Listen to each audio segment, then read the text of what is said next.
Doctor Radha Mohan Das Agarwal.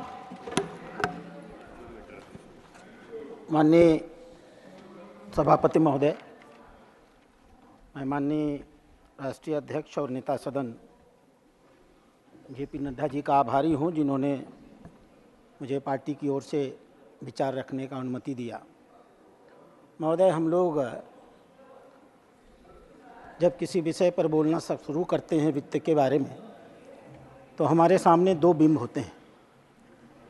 एक बिंब होता है भारत का, वो भारत जिसे हम अपनी माँ मानते हैं। हमारे शास्त्र जिसके बारे में कहते हैं माता भूमि पुत्रो हम पृथिव्यामा। हजारों साल पहले जिसके बारे में लिखा गया, उत्तरम यत् समुद्रस्य हिमाद्रस्तैव दक्षिणम वर्षम तद भारतम नाम भारती यत संतति। समुद्र के उत्तर में और हिमालय के दक्षिण में ये जो देश है, इसे भारत कहते हैं। और हम भारत के पुत्र हैं, भारत के बच्चे हैं, और इसलिए भारतीय कहे जाते हैं। दूसरा बिंब होता है हमारे प्रधानमंत्री का। 26 मई 2014 को जब उन्होंने पहली बार शपथ लिया, और हम गर्व के साथ कह सकते हैं दुनिया की अकेली शख्सियत स्वर्गीय नेहरू जी के पास, जिन्होंने तीसरी बार शपथ लेने का काम लगातार सफलता के साथ किया। माननीय प्रधानमंत्री जी जब शपथ ले रहे थे तो दो प्रकार की शपथ ले रहे थे। एक संवैधानिक शपथ जो इस देश के महामहिम से राष्ट्रपति दिलवा रहे थे, एक दूसरी भी शपथ उसी समय वो ले रहे थे। मैं अगर प्रधानमंत्री बना हूँ तो मेरे काम करने की दृष्टि क्या होगी, मेरी आर्थिक नीतियाँ क्या होंगी। और वह शपथ उन्हें नरेंद्र नाम का एक दूसरा नौजवान दिला रहा था। नाम था नरेंद्रनाथ दत्त विवेकानंद। विवेकानंद बोल रहे थे और माननीय प्रधानमंत्री में मन में ही उनके शब्दों को दोहरा रहे थे। प्रधानमंत्री कह रहे थे, मैं नहीं भूलूंगा कि मेरा विवाह, कि मेरी संपत्ति, कि मेरा जीवन मेरे व्यक्तिगत भोग विलास के लिए या इंद्रिय सुखों के लिए हुआ है, मेरे व्यक्तिगत सुख के लिए हुआ है। मैं नहीं भूलूंगा कि मेरा यह समाज उस विराट महामाया की एक छाया मात्र है। मैं नहीं भूलूंगा भारत के जितने भी नागरिक हैं, अशिक्षित हों, गरीब हों, दलित हों, पिछड़े हों, मैं भारतवासी हूं और ये सारे नागरिक भारतवासी हैं, हमारे परिवार के सदस्य हैं। इनका सुख और दुख हमारा और सुख और दुख होगा। मैं नहीं भूलूंगा इस बात को कि जब तक यह जीवन है, यह धरती हमारे लिए स्वर्ग है और भारत का कल्याण ही हमारा कल्याण है। और इसी सपने को लेकर के मैं गर्व के साथ कह सकता हूं, जिस यात्रा को माननीय प्रधानमंत्री ने 2014 में शुरू किया, हम गर्व के साथ कहते हैं आज से 2024 तक वो यात्रा उनकी अनवरत जारी है। एक जमाने में रामधारी सिंह दिनकर ने, आज माननीय वित्त मंत्री जी बात कर रहे थे, आज से 60 साल पहले लिखा था देश की आर्थिक व्यवस्था के बारे में। कुछ समझ नहीं पड़ता रहस्य क्या है, जाने भारत में बहती कौन हवा है। धरती के सब पेड़ दीन दुर्बल है, गमलों के ही पेड़ सुदम्य सुदल है। जब तक है यह वह सम्य समाज सड़ेगा, किस तरह एक होकर यह देश लड़ेगा। सबसे पहले यह दुरित मूल काटोरे, समतल पीटों खाइया खड्ग पाटोरे, बहुपाद बटों की सिरा शोर छाटोरे, जो मिले अमृत सबको समान बाटोरे। माननीय पूर्व वित्त मंत्री भारत का भाषण दे रहे थे, वर्तमान की नीतियों के बारे में बता रहे थे। 1960 में रामधारी सिंह दिनकर भारत की स्थिति के बारे में बखान कर रहे थे और ऐसा लग रहा था वर्तमान से कोई इनका संबंध ही नहीं हो। 65 साल इन्होंने राज किया है। 65 सालों के रहते हुए रामधारी सिंह दिनकर की इस पीड़ा को किंचित मात्र भी इन्होंने अगर बदला होता तो शायद ये बातें इन्हें आज दोहराने की जरूरत नहीं पड़ी होती। और इसीलिए माननीय प्रधानमंत्री जब सत्ता पर आए तो उनकी प्राथमिकता थी, देश का गरीब हमारी प्राथमिकता होगी, देश का नौजवान हमारी प्राथमिकता होगी, देश की बहनें हमारी प्राथमिकता होगी, देश का किसान हमारी प्राथमिकता होगी। और हम सब गर्व के साथ कह सकते हैं, जितनी नीतियां उन्होंने बनाई, हम नाम पर नाम ले सकते हैं, उनकी उपलब्धियों को गिना सकते हैं।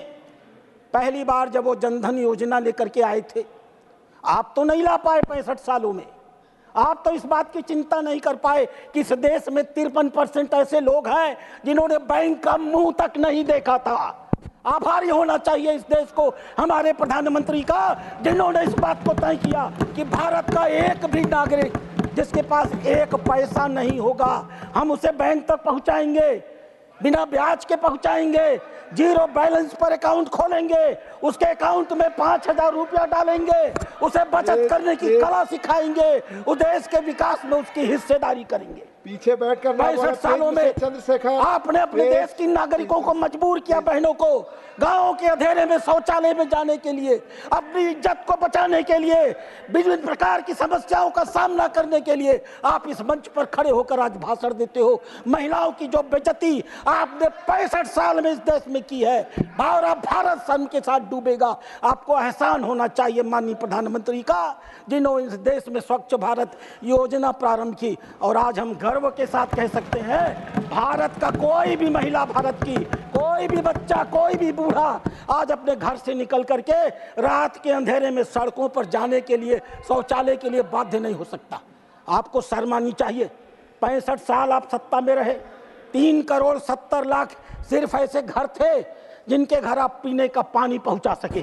शेष आप बात करते हैं आधे लोगों की, आप 140 करोड़ की जनसंख्या बताते हैं, 140 में 3,70,00,000 घरों को आपने पीने का पानी पहुंचाया था। आपको आभारी होना चाहिए हमारे प्रधानमंत्री का, जिन्होंने शुरू किया जल जीवन मिशन, जिनके नेतृत्व में आज हम गर्व के साथ कह सकते हैं 14 करोड़ घरों में हमने पीने का पानी पहुंचाने का काम किया है। आपको शर्म नहीं आती? इस देश की 90% जनसंख्या इलाज नहीं करा पाती थी, चिकित्सा तक उसकी पहुंच नहीं होती थी, इलाज कराने में वह गरीबी रेखा के नीचे चली जाती थी, उसके घर बिक जाते थे, उसकी जमीनें बिक जाती थी। आप उसकी चिंता नहीं करते थे। चिंता अगर किसी ने किया तो भारत के प्रधानमंत्री नरेंद्र मोदी ने किया, जिसने तय किया इस देश का कोई भी गरीब पैसे की कमी के नाते मरेगा नहीं। आयुष्मान भारत योजना शुरू हुई, 50 करोड़ नागरिकों को आच्छादित किया गया और हम गर्व के साथ कह सकते हैं पिछले 7 सालों के अंदर, पिछले 5 सालों के अंदर 7 करोड़ 34 लाख लोगों ने अस्पताल में इलाज कराया। अध्यक्ष महोदय, मैं आपके सामने एक रिपोर्ट पेश करता हूँ। यह रिपोर्ट है स्टैंडर्ड ऑफ पुअर की। चुनाव जब चल रहा था, चुनाव का निर्णय आने वाला था, 29 मई को यह रिपोर्ट आई थी। यह छोटी मोटी संस्था नहीं है, पूर्व वित्त मंत्री इसको नकार नहीं सकते। महत्वपूर्ण ये नहीं है कि उन्होंने भारत की रेटिंग बढ़ा दी। 2009 में भारत की रेटिंग BBB माइनस नेगेटिव थी, आपकी सरकार थी। 2012 में भारत की रेटिंग BBB माइनस नेगेटिव थी, आपकी सरकार थी। 2014 में नरेंद्र मोदी सरकार में आए, आते ही मान रेटिंग 4 महीने के अंदर बदल गई, BB माइनस से और BB स्टेबल हो गई। और हम गर्व के साथ कह सकते हैं 29 मई 2024 को घोषणा किया स्टैंडर्ड पुअर ने, और भारत की रेटिंग BB माइनस स्टेबल से बदल करके BB माइनस पॉजिटिव कर दिया। और महोदय, यह महत्वपूर्ण नहीं है, महत्वपूर्ण यह है कि ऐसा करते हुए स्टैंडर्ड ऑफ पुअर ने अपनी रिपोर्ट में क्या कहा, मैं उस रिपोर्ट को पढ़ना चाहूंगा अध्यक्ष महोदय। उन्होंने लिखा कि भारत को मजबूत आर्थिक विकास ने भारत की ऋण ग्राह्यता पर सकारात्मक प्रभाव डाला है। इस सुदृढ़ आर्थिक ढांचे का आने वाले 2-3 सालों में विकास की गति पर बहुत प्रभावी असर पड़ने वाला है।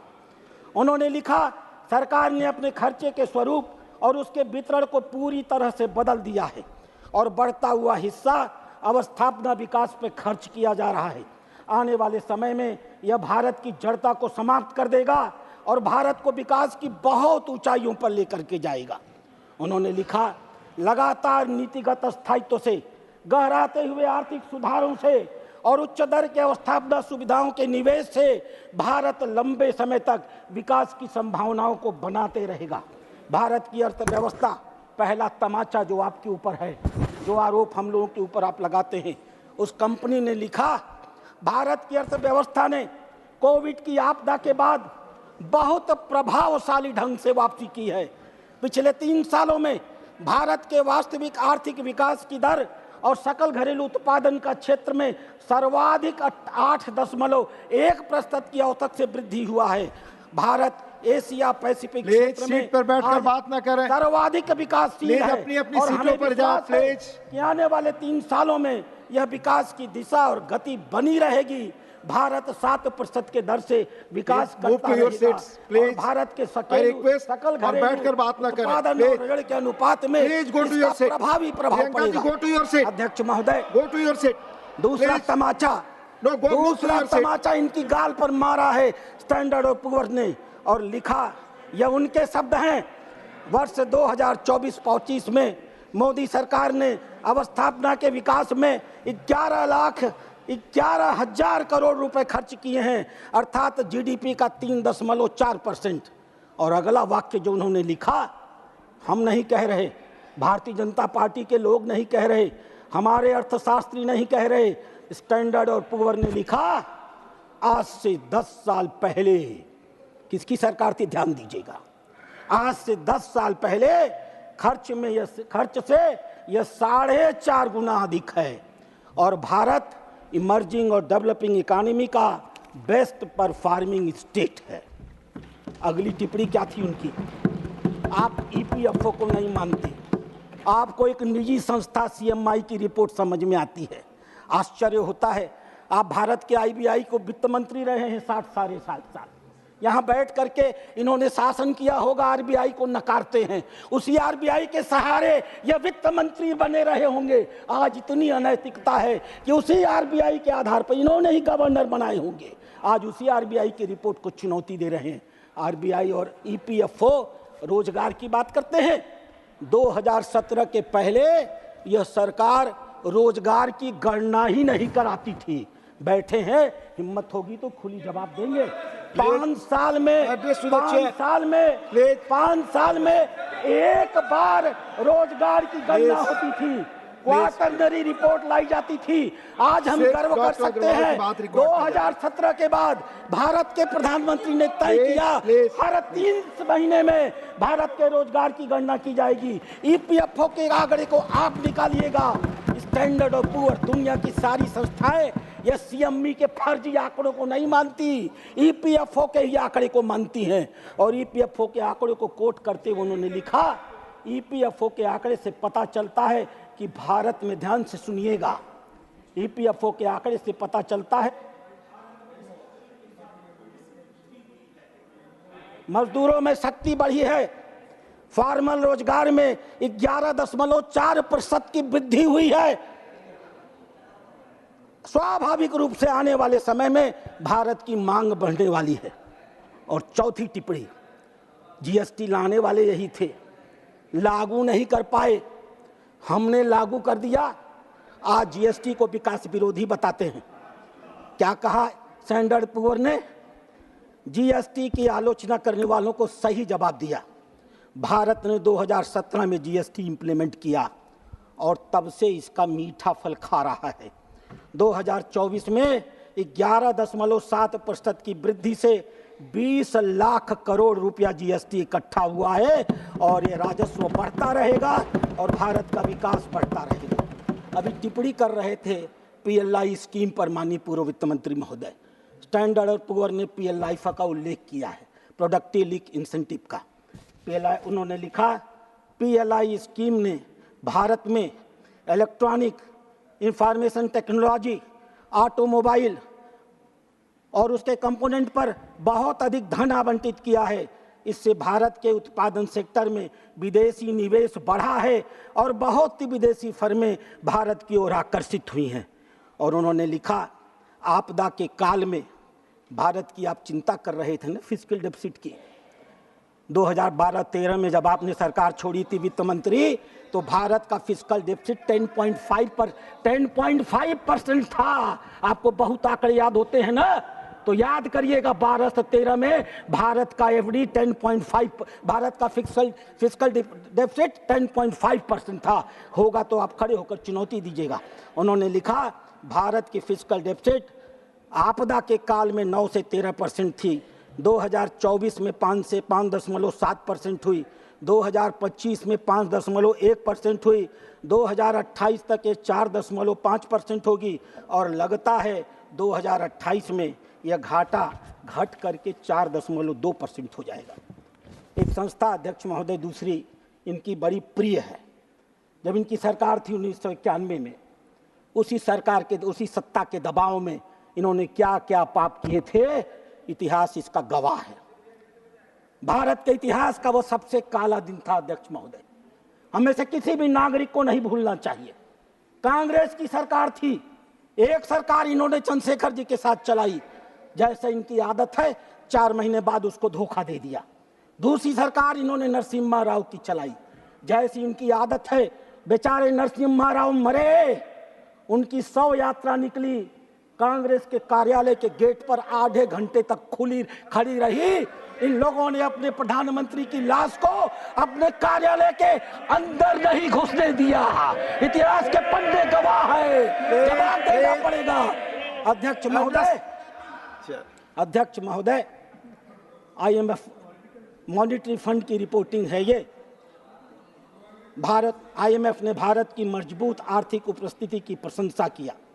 एशिया पैसिफिक के निदेशक कृष्णा श्रीनिवास ने कहा, भारत के मैक्रो फंडामेंटल बहुत अच्छे हैं, देश की अर्थव्यवस्था बहुत अच्छी कर रही, 6.8% की विकास दर बहुत अच्छी है। ध्यान से सुनिएगा, महंगाई पर नियंत्रण हो रहा है। यह भारत सरकार नहीं कह रही, यह वो संस्था कह रही जिसके दबाव में आपने भारत को गिरवी रख दिया था। मैं उस विषय पर आने वाला हूं। महंगाई पर नियंत्रण हो रहा है, भारत को अपने इसको टारगेट के भीतर और लाना होगा। 2023 यानी पिछले महीने वित्त मंत्री बैठी थी, 2023 के दूसरे छमाही में हुई आर्थिक वृद्धि ने सबको आश्चर्यचकित कर दिया है। भारत की मजबूर घरेलू मांग आर्थिक गति को बढ़ा रही है। उन्होंने कहा, भारत के विकास के अनुपात को बदलना होगा। अप्रैल में भारत की विकास दर 6.5 से बढ़ा करके उन्होंने 6.8 की थी। ये GDP को चुनौती देने बैठे हैं, 7 साल रहे हैं, इसी GDP को बनाते रहे हैं और इसी पर भाषण देते रहे हैं। और IMF ने कहा, हम दोबारा भारत के अनुमान को बदल रहे हैं और भारत के विकास दर को 6.8 से बढ़ाकर 7 कर रहे हैं।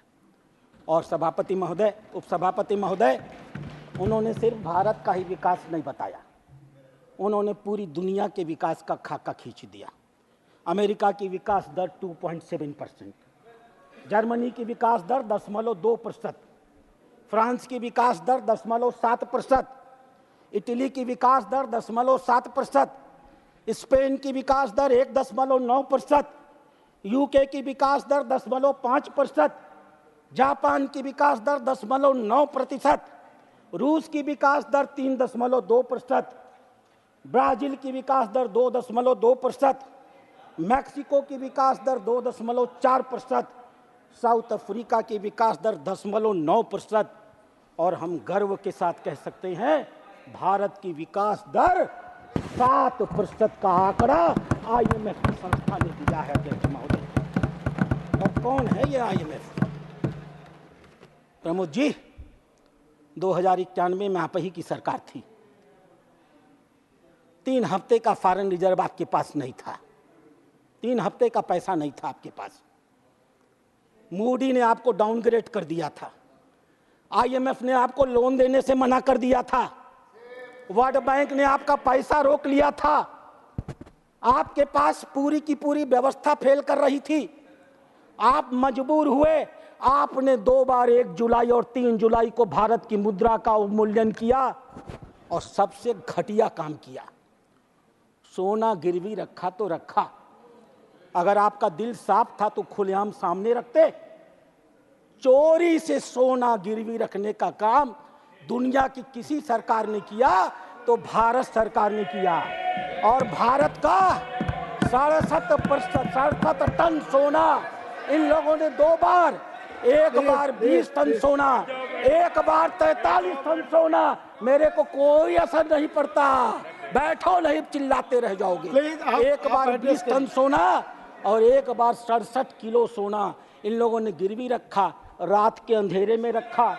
हुआ क्या अध्यक्ष महोदय, एक बहुत नामी पत्रकार हैं शंकर अय्यर, वो बेचारे एयरपोर्ट गए थे किसी काम से। उन्होंने देखा कि एक ट्रक का पहिया फट गया तो वो देखने पहुंचे, पता चला कि उसके अंदर सोना भरा हुआ है। और तब जाकर के दूसरे दिन खबर छपी कि भारत ने अपने 142 करोड़ नागरिक जिनकी चर्चा कर रहे हैं ना, उनसे छिपा करके भारत का सोना गिरवी रख दिया। और हम गर्व के साथ कह सकते हैं हमारे पास एक प्रधानमंत्री है, चुनाव की गहमा-गहमी में छिप गया। 31 मई 2024 को हमारे मोदी जी के नेतृत्व में इस देश ने अपना 100 किलो टन सोना भारत में वापस मंगवाया है और भारत के खजानों में रखा गया है। अध्यक्ष महोदय, ये चर्चा कर रहे थे आर्थिक आंकड़ों की, मैं भी इन्हें कुछ आंकड़े बता देना चाहता हूं। इन्होंने चर्चा किया ऋण के ऊपर। आज भारत का ऋण जीडीपी का 85% है, मानता हूं मैं। पूरी दुनिया के क्या आंकड़े हैं? अमेरिका का ऋण 129% का जीडीपी का है, जापान का ऋण 264% का है, इटली का ऋण 142% ऑफ जीडीपी है, फ्रांस का ऋण 112% ऑफ जीडीपी है, यूके का ऋण 97% ऑफ जीडीपी है, भारत का ऋण 85% ऑफ जीडीपी है। पूरी दुनिया में भारत ने विकास भी सर्वाधिक गति से किया है और भारत की ऋणग्रस्तता भी पूरी दुनिया में उसके सकल घरेलू उत्पादन के मुकाबले सबसे कम है। और ये विकास हमने तब किया है अध्यक्ष महोदय, जब हम इस देश के नागरिकों से सबसे कम टैक्स लेते हैं। आप बात कर रहे थे इनकम टैक्स की, हम गर्व के साथ कह सकते हैं भारत अकेला ऐसा देश है, पूरी दुनिया का अकेला देश है जो पूरी दुनिया में अपने नागरिकों से सबसे कम का टैक्स लेने का काम करता है। ब्रिटेन अपने नागरिकों से 33% टैक्स लेता है, नॉर्वे 31% टैक्स लेता है, ऑस्ट्रेलिया 30% टैक्स लेता है, स्विट्जरलैंड 27.5% टैक्स लेता है, इजराइल 24% टैक्स लेता है, यूरोपियन यूनियन 26% टैक्स लेता है, जर्मनी 22% टैक्स लेती है, स्वीडन 21% टैक्स लेता है, अमेरिका 16.5% टैक्स लेता है। और हमने जो पूरी दुनिया में यह ऐतिहासिक विकास की गति पाई है वह सिर्फ 7.6% ऑफ जीडीपी का टैक्स सिर्फ इसी टैक्स के आधार पर काई है। और अध्यक्ष महोदय, ये अभी रुकिए, बैठिए सर। ये आरबीआई की रिपोर्ट, ये आरबीआई की मंत्री आरबीआई की अधूरी रिपोर्ट पेश कर रहे थे। आपस में बात नहीं, मैं पूरी रिपोर्ट पेश कर देता हूं अध्यक्ष महोदय, सभापति महोदय। 2011 में भारत के नागरिकों का नेटवर्थ जीडीपी का 85.7% था। आंकड़े हैं, आपने कोट किया है, पढ़िएगा पूरी तरह। मार्च 2014 में 3 साल के कार्यकाल में यह 85.7% से घट करके 78.5% आ गया। 3 साल के अंदर आपने देश के नागरिकों की 7% पूंजी लूट लिया। और हम गर्व के साथ कह सकते हैं मार्च 2014 में मोदी जी की सरकार आई और हमारा नेट फैमिली वर्थ 78.5% से बढ़कर के 97.2% हो गया। अर्थात कुल मिलाकर के हमने 19% अतिरिक्त पूंजी इस देश के नागरिकों के जेब में पहुंचाने का काम किया। 2014 में इनकी सरकार थी, प्रति व्यक्ति आय 86,000 थी, 86,000। आपके आंकड़े हैं महाशय, 50% नागरिक, 70% नागरिक। उस समय आंकड़ा देते थे तो आपको 50% और 70% नहीं दिखता था। उस समय आपको औसत दिखता था। 86,000 का आपने आय देकर छोड़ा था। आज भारत की प्रति व्यक्ति की आय कितनी है? कहां आपने 86,000 पर छोड़ा था।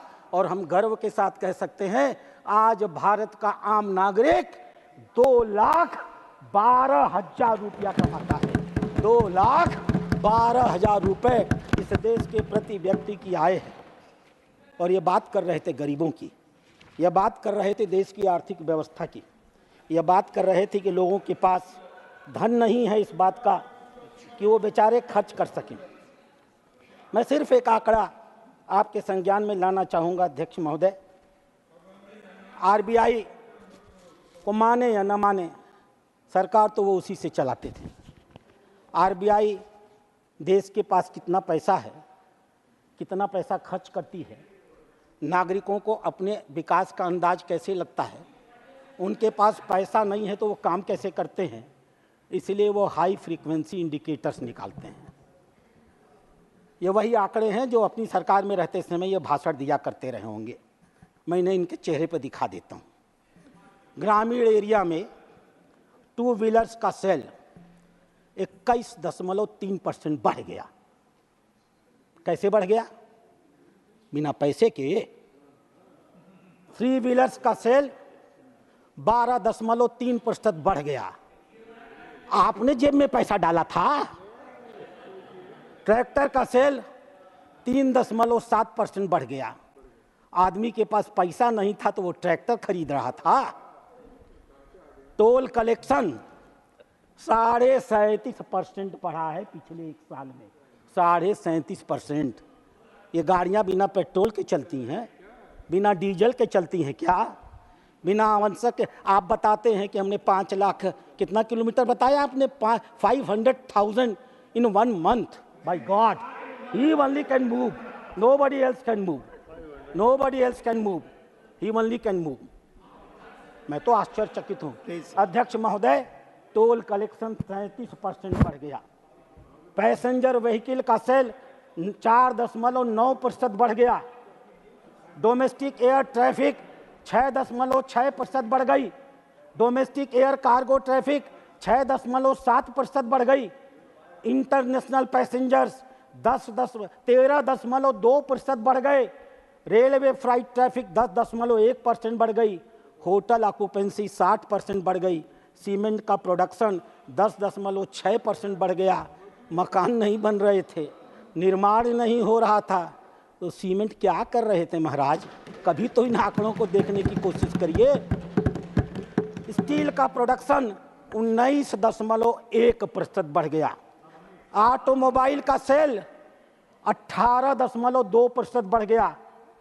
कमर्शियल व्हीकल का सेल 3.5% बढ़ गया।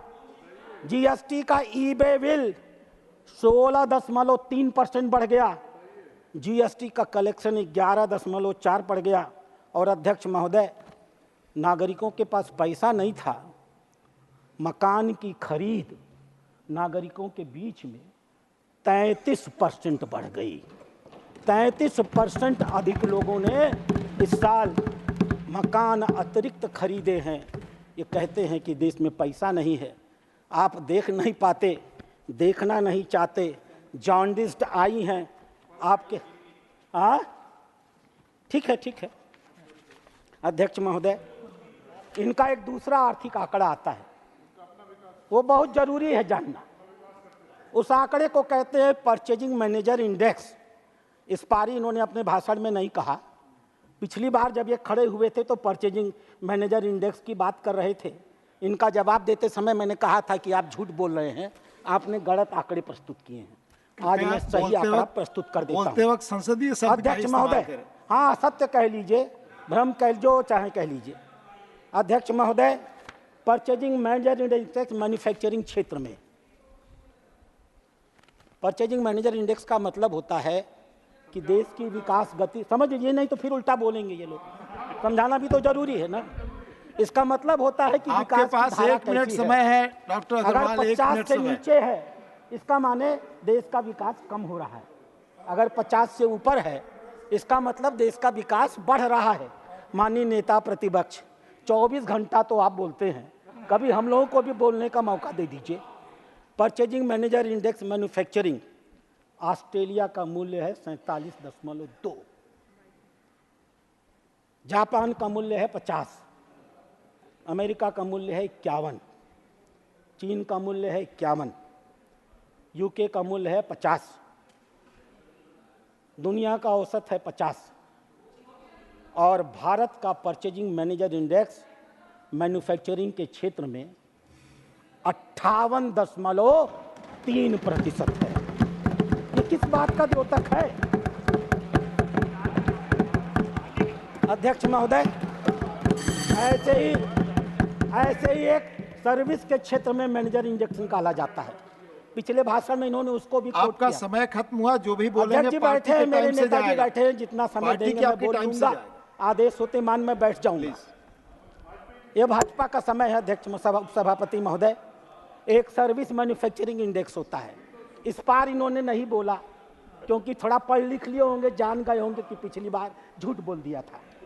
मैं उसका आंकड़ा बता देता हूं। कृपया संसदीय शब्द का ही इस्तेमाल करें। रूस का, हाँ, झूठ शब्द हटा दीजिएगा अध्यक्ष उपसभापति महोदय, गरने बोलने के लो में आ गया होगा, मैं उसे वापस लेता हूं। रूस का परचेजिंग मैनेजर इंडेक्स सर्विस क्षेत्र में 47.6, जापान का 49.4, यानी सब 50 से कम।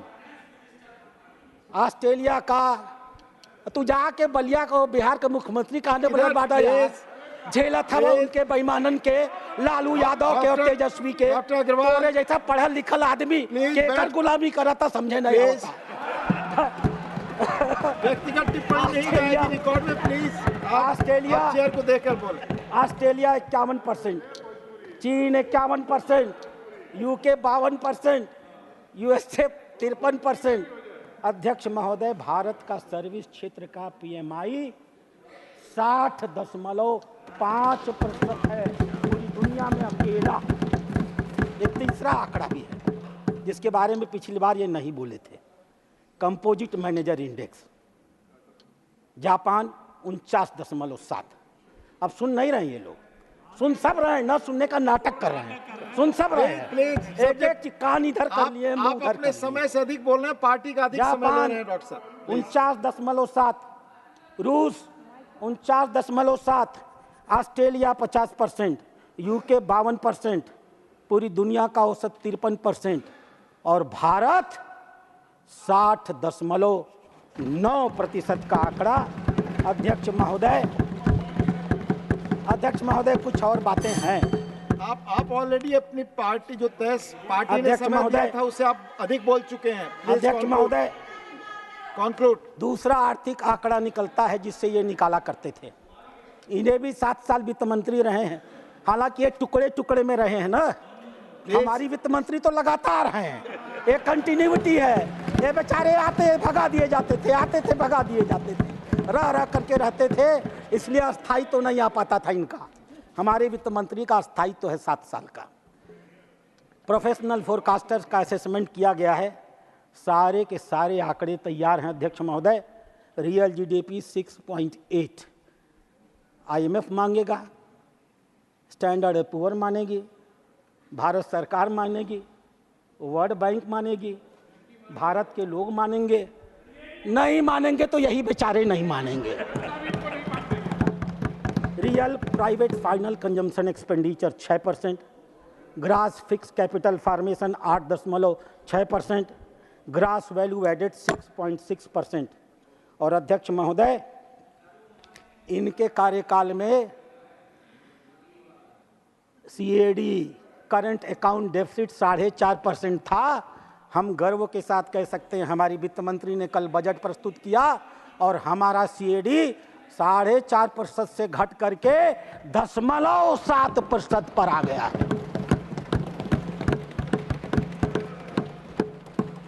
एक और आंकड़ा ये लोग निकलवाते हैं अध्यक्ष महोदय, वित्त मंत्री है ना, ये भूल गए होंगे, याद करा देना जरूरी है, याद करा देना जरूरी है इनको अध्यक्ष महोदय। हाँ, अपने जमाने का सब याद रहता था, लंबे लंबे ये लोग। एक्चुअली अध्यक्ष महोदय जब अंग्रेजी में बोलते हैं ना तो हम अपने उत्तर भारत के लोग थोड़ा दबदब से जाते हैं। जरा हिंदी में सुन ले और हिंदी में जवाब दे देंगे। आरबीआई ने कैलकुलेशन किया, हम तो दिल्ली उनके ना भाई मनोज झा के, उनके देवेक पड़ी करंट सिचुएशन इंडेक्स। भारत का करंट सिचुएशन इंडेक्स जो रोजगार के आधार पर बनता है, आर्थिक परिस्थितियों के आधार पर बनता है, मूल्य के आधार पर बनता है, आय के आधार पर बनता है और नागरिक के खर्च करने की क्षमता के आधार पर बनता है। 100 के मुकाबले इसका मूल्य है 97.1%। और एक साल बाद भारत की आर्थिक व्यवस्था कैसी होगी, इन विशेषज्ञों के मन में आज से आने वाले एक साल के बाद भारत आर्थिक रूप से कैसा मजबूत होगा, उसके लिए वो लोग निकालते हैं फ्यूचर एक्सपेक्टेशन इंडेक्स। और अध्यक्ष महोदय, 100 के इंडेक्स में भारत का मूल्य 124.7% है। ये गरीबी की बात कर रहे थे अध्यक्ष महोदय। ये वर्ल्ड बैंक एक ज़माने में गुलामी करते थे ना, उसी के इशारे पे नाचा करते थे ना। ये पर कैपिटा इनकम से गरीबी देखते हैं। भारत के प्रधानमंत्री ने तय किया, गरीबी से उठे थे ना वो, उन्हें मालूम था गरीबों की आय अगर थोड़ी सी बढ़ा दी जाए तो भी आर्थिक सुविधाओं तक उसकी पहुंच नहीं होती, सामाजिक सुविधाओं तक उसकी पहुंच नहीं होती, शैक्षणिक सुविधाओं तक उसकी पहुंच नहीं होती। उसकी जेब में पैसा होता है लेकिन विभिन्न सामाजिक पूर्वाग्रहों के नाते इन सुविधाओं को वो खरीद नहीं पाता। इसलिए आपने गौर किया होगा, माननीय प्रधानमंत्री ने गरीबों के अमीर बनने का इंतजार नहीं किया। उनकी जेब में पैसा आएगा तब वो ये सुविधा पाएंगे, इसका इंतजार नहीं किया। 4 करोड़ मकान बना के दे दिए, निःशुल्क दे दिया। घरों में शौचालय दे दिया, निःशुल्क दे दिया। घर में फ्री बिजली दे दिया, निःशुल्क दे दिया। इलाज का इलाज करा दिया, निःशुल्क दे दिया। गैस दे दिया, निःशुल्क दे दिया। और फिर आय बढ़ा करके 80,000 से बढ़ा करके 86,000 से बढ़ा करके अध्यक्ष महोदय 2,12,000 कर दिया। मैं समाप्त कर रहा हूँ। और ये नीति आयोग की आलोचना कर रहे थे। क्या करें, ये प्लानिंग कमीशन चलाया करते थे। ये अपने मुख्यमंत्रियों को चपरासियों की तरह प्लानिंग कमीशन के चपरासी के सामने घुटने टेकवाया करते थे। हमारी सरकार आई तो हमने तय किया, हम फेडरल कोऑपरेशन पर विश्वास करते हैं। हम प्रधानमंत्री हैं तो हमारा मुख्यमंत्री भी अपने प्रदेश का सम्मानित अधिकार है। हम अपने अधिकारियों को, हम अपने प्रधानमंत्रियों को, राजनीतिक जनप्रतिनिधियों को आईएएस और पीसीएस के अधिकारियों के सामने अटेंडेंस लगाने के लिए मजबूर नहीं करेंगे।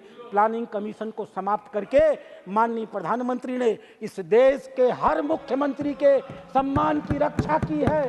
नीति आयोग का यह मल्टी डायमेंशनल पॉवर्टी इंडेक्स अध्यक्ष महोदय जो यह बताता है कि पिछले 10 सालों में हमने 24 करोड़ 10 लाख लोगों को सिर्फ गरीबी रेखा से ऊपर नहीं उठाया है।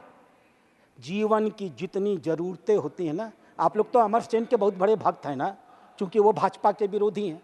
अमरस्टैन का गुण गाते हैं आप लोग ना। अमरस्टैन भी लेकर के आए थे इसी मल्टी डायमेंशनल पॉवर्टी को। आपने नहीं लागू किया क्योंकि आपका चेहरा बेनकाब हो जाता। आपने नागरिकों को सुविधाएं दी नहीं थी, खाली फर्जी पर कैपिटा बताया करते थे। इसलिए आपने इस देश में मल्टी डायमेंशनल पॉवर्टी कभी नहीं लागू की। भारत के प्रधानमंत्री ने काम किया था, नागरिकों तक सुविधा पहुंचाई थी। चुनौती के साथ उन्होंने कहा, जब तक एक एक नागरिक के चेहरे पर खुशी नहीं आएगी, गांधी जी का वो सपना पूरा नहीं होगा कि जब तुम नीतियां बनाते हो तो यह देखो कि तुम्हारी नीतियों से गरीबों के आंसू साफ होते हैं या नहीं। हम गर्व के साथ कह सकते हैं, पिछले 10 सालों में हमने 24 करोड़ 10 लाख नागरिकों के आंखों से आंसू पूछे। अध्यक्ष महोदय, मैं अभी बहुत कुछ कहना चाहता था, लेकिन आपने रोका है, इसलिए मैं रुक रहा हूँ। मौका दीजिएगा तो फिर अपनी बातें रखूंगा। धन्यवाद। माननीय डॉक्टर राधा मोहन अग्रवाल जी ने